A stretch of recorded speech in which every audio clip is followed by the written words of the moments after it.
មានសុភាសិតមួយពោលថាធ្វើស្រែនឹងទឹកធ្វើសឹកនឹងបាយចុះបើប្រឡាយគ្មានទឹកបានទឹកឯណាសម្រាប់ធ្វើស្រែពាក្យនេះជាសម្លេងក្នុងចិត្តរបស់បងប្អូនកសិករយើងនៅពេលដែលប្រឡាយមួយចំនួនមិនមានទឹកនឹងក៏វាមិនទៅល្អផងបូមមកវាប្រៃត្រូវក៏អត់ទៅល្អយើងពឹងមេឃពឹងទឹកម៉ាស៊ីន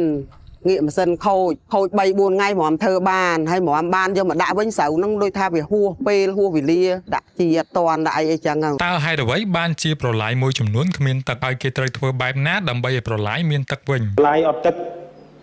គឺវាងាយក្នុងការឆ្លោយទេបាទប្រឡាយអត់មានទឹក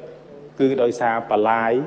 បាទគឺជាប្រព័ន្ធធារាសាស្ត្របើនិយាយអំពីប្រព័ន្ធធារាសាស្ត្រគឺមានគេហៅថាគ្រប់ជ្រុងជ្រោយបាទគ្រប់ជ្រុងជ្រោយមានថាប្រព័ន្ធធារាសាស្ត្រមួយត្រូវតែមានប្រភពទឹកមានបលាយមេមានបលាយរងនិងបលាយស្រោចស្រព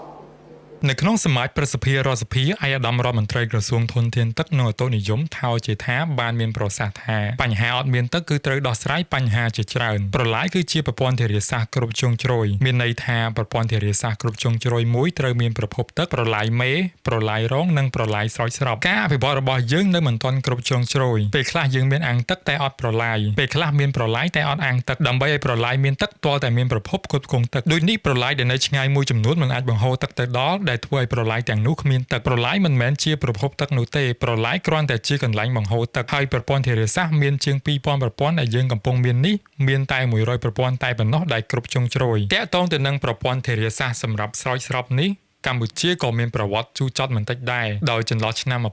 1975ទៅដល់ឆ្នាំ1979ពួកខ្មែរក្រហមបានប្រើប្រាស់ហិង្សាជាលក្ខណៈទ្រង់ទ្រាយធំទៅលើប្រជាជនខ្មែរស្ទើរតែគ្រប់រូបក្នុងការពង្រីកការធ្វើកសិកម្មឲ្យបានលឿនបំផុតចំណុចសំខាន់នៅក្នុងកម្មវិធីនេះគឺពួកខ្មែរក្រហមបង្ខំឲ្យប្រជាជនសាងសង់ប្រព័ន្ធធារាសាស្ត្រឲ្យបានលឿនក្នុងការបង្កើនទិន្នផលដំណាំស្រូវក្រោយមកអ្នកសិក្សាបានរកឃើញថាប្រព័ន្ធស្រោចស្រពទាំងអស់នេះបានអនុវត្តឡើងដោយគ្មានគោលបំណងច្បាស់លាស់មិនសិក្សាទៅលើចរន្តទឹកប្រភេទដីនិងទម្រង់ទឹកភ្លៀងធ្លាក់នៅតាមតំបន់នីមួយៗការសាងសង់បែបលក្ខណៈរញ៉េរញ៉ៃដោយពុំមានបច្ចេកទេសច្បាស់លាស់គឺការកើតឡើងដោយសារតែមនោគមវិជ្ជាជ្រុលនិយមជាជាងបច្ចេកទេសវិស្វកម្មដែលបណ្ដាលឲ្យសំណង់ប្រព័ន្ធស្រោចស្រពទាំងអស់នេះឆាប់ខូចខាតពុំសូវមានប្រសិទ្ធភាពឬក៏ប្រើមិនបានយូរជាដើមនៅក្នុងកម្មវិធីនេះប្រជាជនជាច្រើនទៅស្លាប់ដោយសារតែគ្មានអាហារគ្រប់គ្រាន់ខ្វះថ្នាំសង្កូវហត់នឿយនិងប្រជាជនធ្វើការហួសកម្លាំងផ្ទុយមកវិញនៅពេលបច្ចុប្បន្នក្នុងការសាងសង់រដ្ឋបានប្រើប្រាស់បច្ចេកទេសវិទ្យាសាស្ត្រដោយក្រសួងធនធានទឹកនិងអូតូនិយមបានសាងសង់ស្ថានីយ៍តាមដានអាកាសធាតុនិងកម្រិតទឹកទន្លេ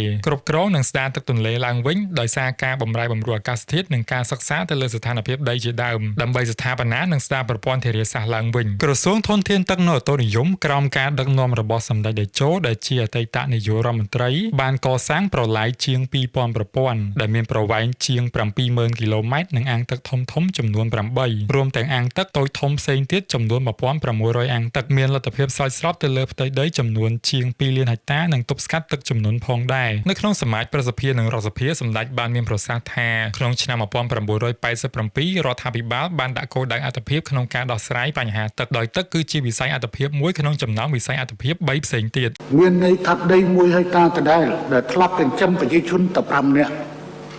យើងត្រូវខិតខំធ្វើឲ្យចិញ្ចឹមប្រជាជនបាន10នាក់20នាក់30នាក់តាមរយៈផ្ទៃដីដដែលក៏ប៉ុន្តែដោះស្រាយទឹកបង្កើនរដូវដាំដុះពី1ដងទៅកាន់2ដងឬ3ដងសម្ដេចបានផ្ដោតសំខាន់ក្នុងការបង្កើនទិន្នផលឲ្យបានខ្ពស់បំផុតនៅលើផ្ទៃដីដែលមានស្រាប់មានន័យថាផ្ទៃដី1ហិកតាដដែលដែលធ្លាប់ចិញ្ចឹមប្រជាជន5នាក់យើងនឹងខិតខំធ្វើឲ្យដីដដែលនោះចិញ្ចឹមប្រជាជន10នាក់20នាក់ឬ30នាក់ក៏ប៉ុន្តែយើងត្រូវដោះស្រាយបញ្ហាទឹកនិងបង្កើនរដូវដាំដុះ2ដងទៅ3ដងក្នុងមួយឆ្នាំតែមានបន្លាយទឹកអញ្ចេះទេពេលតថ្ងៃទេទឹកបើដល់មានទំនប់ចេះគ្រូប្រាំងគ្រូភាសាបាទសบายចិត្តបានសบายចិត្តមានទឹកបានស្របស្រោចតាមស្រែដែលកងកើនផលហើយដីអត់មានបានទុកចោលទុកអីដូចមុនទេ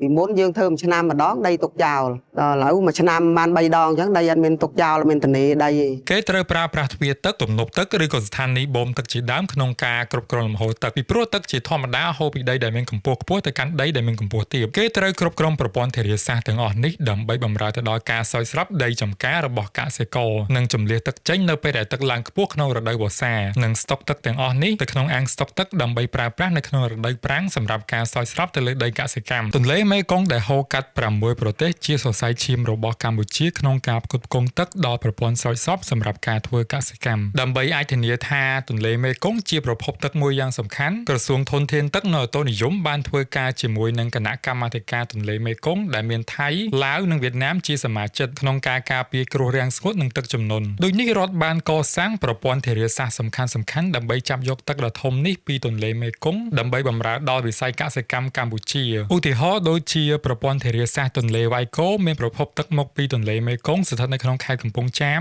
ខេត្តព្រៃវែងនិងខេត្តស្វាយរៀងមានលទ្ធភាពស្រោចស្រពទៅលើផ្ទៃដីច្រើនជាង 200,000 ហិកតារាជរដ្ឋាភិបាលក្រុងនឹងសាងសង់ព្រែកជីកហ្វូណនតេជោដែលមានប្រវែង180 គីឡូម៉ែត្រដោយត្រូវបានគេប៉ាន់ស្មានថានឹងមានលទ្ធភាពស្រោចស្រពទៅលើផ្ទៃដីប្រមាណជា 50,000 ហិកតាទៅ 80,000 ហិកតាក្រសួងធនធានទឹកនៅអូតូនិយមបានសាងសង់ឡើងវិញស្ថានីយបូមទឹកព្រែកពោនៅឆ្នាំ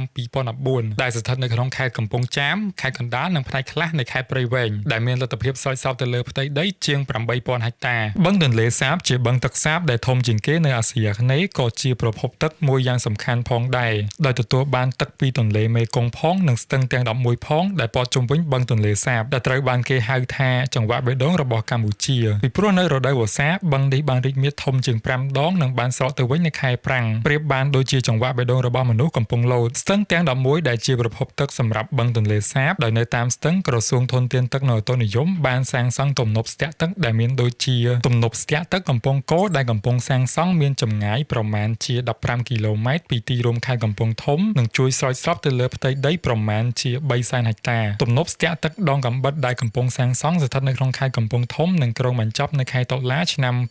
2027អាចស្រោចស្រពទៅលើផ្ទៃដីបង្កបង្កើនផលជាង 13,000 ហិកតាប្រភពទឹកធំដែលភ្ជាប់ទៅនឹងស្ទឹងទាំង11មានដូចជាអាងទឹករក្សាខេត្តព្រះវិហារអាងទឹកកំពីងពួយអាងទឹកសេកសអាងទឹកដូនត្រីខេត្តបាត់ដំបងអាងទឹកទំនប់លេខ5អាងទឹកទំនប់លេខ3នៅខេត្តពោធិ៍សាត់ជាដើមអាងទឹកតាសាលដែលស្ថិតនៅក្នុងខេត្តកំពង់ស្ពឺហូរកាត់តាមស្ទឹងព្រែកថ្នោតនិងចុងក្រោយហូរចាក់ទៅទន្លេបាសាក់ក៏ជាប្រព័ន្ធស្រោចស្រពមួយដ៏សំខាន់ផងដែរដែលបានជួយសម្រួលដល់ផ្ទៃដីកសិកម្មប្រមាណជា 50,000 ហិកតាចំណែកឯថ្មីនេះសម្ដេចធិបតីបានដាក់សម្ពោធប្រើប្រាស់ជាផ្លូវការទំនប់អាងទឹកអូតេធិបតីស្ថិតនៅក្នុងខេត្តមណ្ឌលគិរីគឺជាទំនប់អាងទឹកធំជាងគេនៅក្នុងប្រវត្តិសាស្ត្រដែលពុំធ្លាប់មានពីមុនមកដែលមានលទ្ធភាពផ្គត់ផ្គង់ទឹករហូតដល់4ខេត្តបើយើងមើលទៅប្រព័ន្ធធារាសាស្ត្រទាំងនេះប្រៀបបានដូចជាសរសៃឈាមកម្ពុជាដែលវាដើរតួនាទីយ៉ាងសំខាន់មួយសម្រាប់វិស័យកសិកម្មទឹកមិនត្រឹមតែសំខាន់សម្រាប់ការធ្វើកសិកម្មតែមួយមុខនោះទេតែទឹកគឺជាមូលដ្ឋានគ្រឹះនៃជីវិតបញ្ហាកង្វះទឹកសម្រាប់ប្រើប្រាស់អាចប៉ះពាល់ទៅដល់សន្តិសុខស្បៀងនិងជីវភាពរស់នៅរបស់ប្រជាជននៅពេលដែលប្រព័ន្ធស្រោចស្រពបានអភិវឌ្ឍបានល្អវាក៏ជាផ្នែកមួយដែលធ្វើឲ្យទិន្នផលដំណាំទទួលបានទិន្នផលខ្ពស់ជាងមុនផងដែរដូចនេះប្រជាជនខ្មែរ 42% ដែលស្ថិតនៅក្នុងវិស័យកសិកម្មនឹងទទួលបានប្រាក់ចំណូលខ្ពស់កាត់បន្ថយការធ្វើចំណាកស្រុកនិងបង្កើនគុណភាពជីវិតរបស់ប្រជាកសិករឲ្យកាន់តែល្អប្រសើរយើងដឹងថាតម្លៃស្រូវនៅពេលខ្លះអាចធ្លាក់ចុះធ្វើឲ្យប្រជាកសិករមិនអាចទទួលបានប្រាក់ចំណូលប្រព័ន្ធធារាសាស្ត្រដ៏មានប្រសិទ្ធភាពគឺមិនអាចដោះស្រាយបញ្ហាទីផ្សារបាននោះទេតែប្រព័ន្ធធារាសាស្ត្រសម្រាប់ស្រោចស្រពទាំងនេះអាចជួយឲ្យបងប្អូនកសិករយើងបង្កើនទិន្នផលស្រូវនិងអនុញ្ញាតឲ្យបងប្អូនកសិករយើងធ្វើកសិកម្មបានច្រើនដងនៅក្នុងមួយឆ្នាំទោះជាយ៉ាងណាកត្តាប្រែប្រួលអាកាសធាតុពិភពលោកដែលធ្វើឲ្យភ្លៀងធ្លាក់ខ្លាំងដូចជាគេហែកមេឃឬក៏រាំងស្ងួតដូចជាសមុទ្រខ្សាច់ក៏អាចបង្កក្តីលំបាកមួយក្នុងការធ្វើយ៉ាងណាដើម្បីឲ្យប្រព័ន្ធស្រោចស្រពដំណើរការបានយ៉ាងរលូនផងដែរដើម្បីឲ្យប្រព័ន្ធស្រោចស្រពមានភាពធន់ទៅនឹងការប្រែប្រួលអាកាសធាតុរដ្ឋត្រូវសិក្សាអំពីអូតូនិយមនិងការសាងសង់ជញ្ជាំងទប់ដីដើម្បីឲ្យទឹកហូរលឿនការពារការបាត់បង់ទឹកដោយសារតែការជ្រាបទឹកទៅក្នុងដីឬក៏ការពារការបាក់ដីចូលទន្លេជាដើមឬក៏គេអាចពង្រីកអាងស្តុកទឹកឲ្យកាន់តែធំក្នុងការដោះស្រាយជាមួយបញ្ហាបំរែបំរួលអាកាសធាតុនេះតាមសាររបស់អាយដាមថៅជេថាកម្ពុជាត្រូវការបង្កើនអាងទឹកស្ដារអាងទឹកនិងពង្រីកសក្តានុពលប្រភពទឹកដែលមានស្រាប់ដើម្បីបំពេញនៃការស្រោចស្រពវិស័យកសិកម្មនិងបំពេញតម្រូវការសម្រាប់ការប្រើប្រាស់ទឹកស្អាតកាត់បន្ថយបាននូវគ្រោះទឹកជំនន់និងគ្រោះរាំងស្ងួតជាអតិបរមា